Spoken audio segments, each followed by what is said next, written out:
Osoblje doma u utrci s vremenom. Vatrena buktinja ugrozila je 86 korisnika, mahom nepokretnih.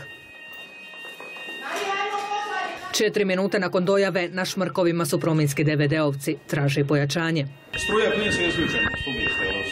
Stubišta su 2 oslobođena. Požar u Oklaju noge je dignuo sve hitne službe, a radili su ko švicarski sat.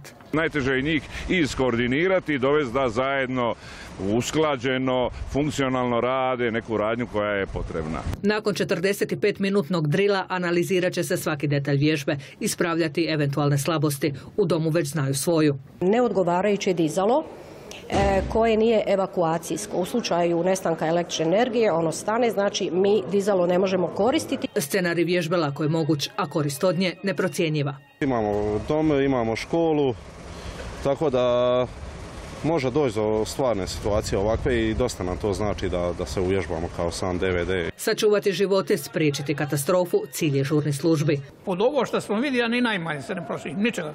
Izazov je vježba i za HGSS-ovce, a pod povećalo će i ova intervencija. Gdje je zapelo možda uže, kako možemo drugi put bolje, zašto je išao takav lom užeta? Godišnje Šibenski ured za zaštitu i spašavanje organizira i do 10 vježbi. Niz službi uvezuju u jedan sustav usmjeren da štiti živote i imovinu.